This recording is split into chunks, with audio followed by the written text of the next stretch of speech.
There is a book that everyone quotes and almost no one has actually read. They say its name the way you say the name of a neighbor you greet every morning without ever having set foot inside their house. Exodus. The word has become a metaphor. It turns up in headlines about migrants, in demographic reports, in political speeches. But the text itself, the original one, with its flesh and blood, with its scenes of violence and mystery and absolute beauty, that text sits in a drawer that very few people ever open. I should tell you, before we go any further, that I am working on a book that gathers many of these readings of the Bible as great works of human literature, with this same attention to the word and the image.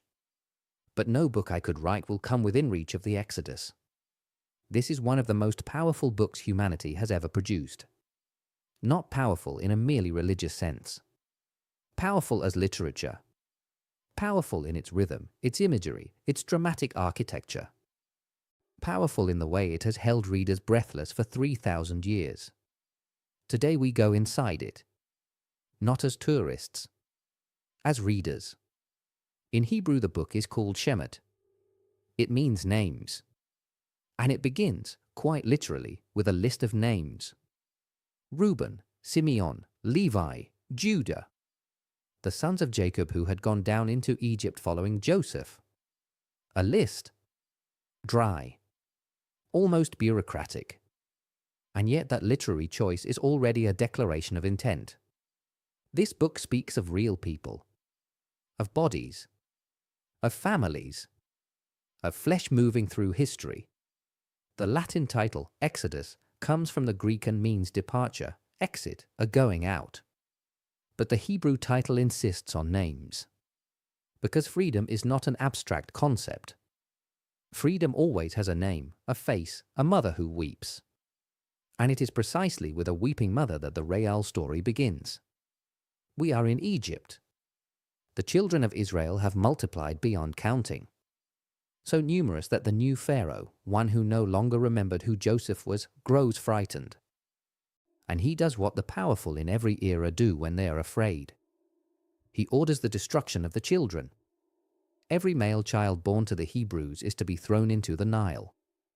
A woman takes her son and places him in a basket woven from papyrus reeds. She waterproofs it with bitumen and pitch. She sets it on the water. Think about that for a moment. They are killing children by throwing them into the river. And this mother, in order to save her son, entrusts him to that same river. The water that kills becomes the water that saves. That is literature. That is theology. That is one of the densest gestures in the whole of the Bible. Pharaoh's daughter finds the child. She hears him cry. She takes pity on him. She adopts him. And she gives him a name that sounds Egyptian, but which the text explains through Hebrew, Moshe, the one drawn out of the water. Moses grows up at court, an adopted son of Pharaoh's household. And yet he knows he is a Hebrew. One day he sees an Egyptian overseer beating one of his Hebrew brothers. He kills the overseer. He buries the body in the sand. The next day he sees two Hebrew men quarreling with each other. He tries to intervene. And one of them turns on him, "Are you going to kill me the way you killed the Egyptian?" The secret is already out. Moses flees into the desert. He stops in Midian. He sits down beside a well. He helps a priest's daughters water their flocks. He marries one of them. He becomes a shepherd.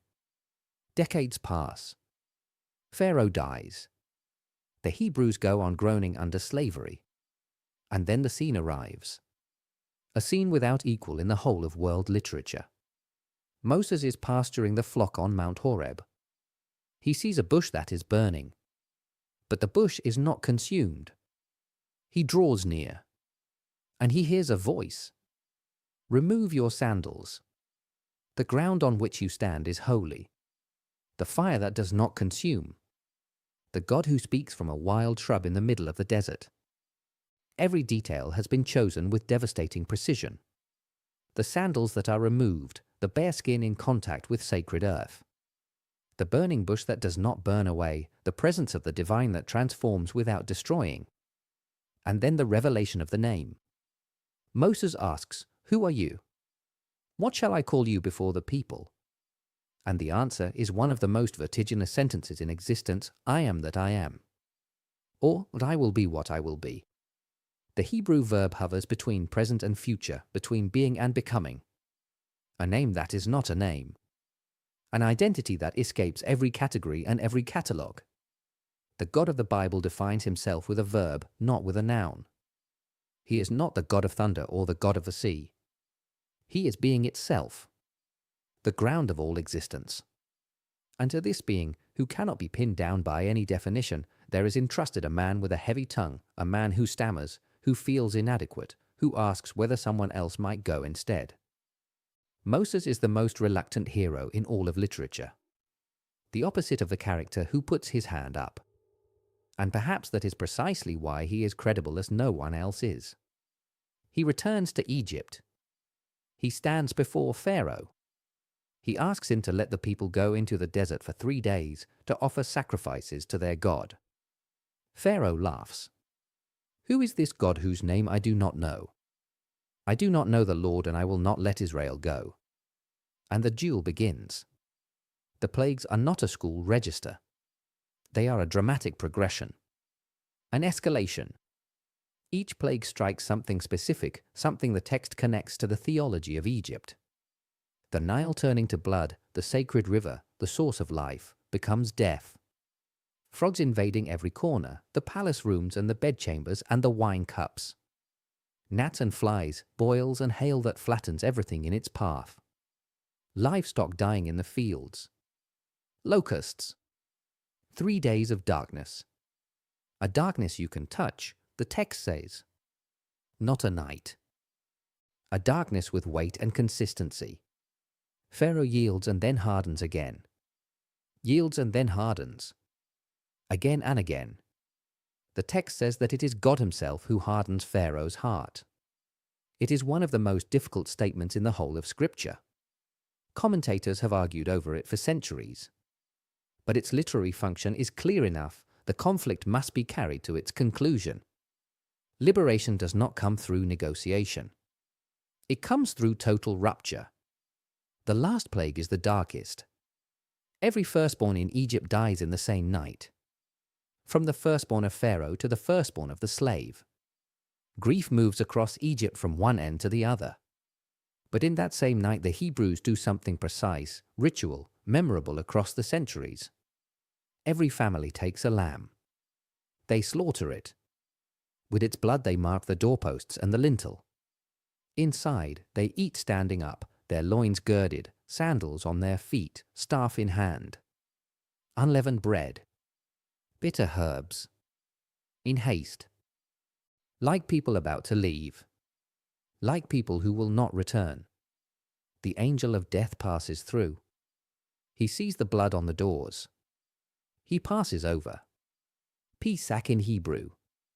Passover. Every year, from that moment forward, the rite is repeated. Not as a nostalgic commemoration. As a reliving. The text is explicit: every generation must consider itself as having come out of Egypt. The liturgical memory does not look backwards. It actualizes. It draws the past into the present and transforms it into a living identity. Pharaoh, in the depths of the night, summons Moses. Go. Take your flocks, take your children. Go. And the people depart. 600,000 men, the text says. A symbolic number perhaps, but the image is that of a human tide in motion. Then they reach the sea. Pharaoh's army, which has changed its mind yet again, pursues them. Ahead is the water. Behind are the chariots. The people cry out to Moses, "You have brought us here to die in the desert." It would have been better to be slaves in Egypt than free corpses in the wilderness. It is one of the most honest lines in the Bible. Because slavery is known. Freedom is unknown and frightening. People often prefer the chain they recognize to the road they do not. Moses raises his staff. The sea parts. The people pass on dry ground where the water had been. Pharaoh's chariots pursue them.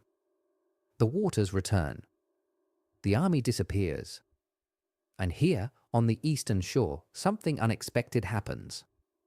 Miriam, the sister of Moses, takes a tambourine. She dances. She sings. The Song of Moses is one of the oldest texts in the Bible. Perhaps the oldest. Sing to the Lord, for he has done magnificent things. The horse and its rider he has cast into the sea. But the story does not end at the sea. The sea is the midpoint, not the conclusion. After the sea there is the desert. 40 years of desert. And the desert is the hardest part to tell because it is the hardest part to live. Sinai. Thunder and fire on the mountain. Moses ascending. The tablets. The 10 Commandments. But also page after page of regulations, prescriptions, measurements for the sanctuary, instructions for worship. Passages that seem arid but which conceal something precise, the form of a free society. How to live together. How to treat the poor and the stranger. How to observe the day of rest. The Torah is not merely ethics. It is the architecture of a community. And then the breaking. Moses is still on the mountain when the people below melt down a golden calf. The tangible God. The God you can see with your eyes. The relapse into mental slavery even when the physical slavery is over. Moses comes down. He sees. He shatters the tablets. He goes back up the mountain. He pleads. And God forgives. And carves new tablets. All of this is the book of Exodus. But anyone who reads it carefully understands that it does not speak only of the Hebrews in the desert. It speaks of anyone who has ever felt the need to escape something that was crushing them. Egypt is any form of bondage that carries your name. The sea that parts is that impossible moment when a way opens where no way seemed to exist. The desert is the long and difficult time between liberation and the promised land. And the golden calf is the thing we always return to when freedom frightens us too much. This is how sacred text works. It does not allegorize. It does not explain. It shows. And it lets you recognize your own story inside its story. There is a man with a heavy tongue who did not feel worthy of speaking before Pharaoh. And yet he moved a people through the desert. He received the words of God on stone. He saw the glory pass before him, shielded by a divine hand, because to see the face of God is to die, but the back of God can be endured. The back of God. Only in this book does that image exist. Only here is there a God who lets you see where he has been, not where he is. A God who gives you the trace, not the certainty, and asks you to walk on regardless. The Exodus is over. But the question it poses never ends. From which Egypt are you still waiting to leave?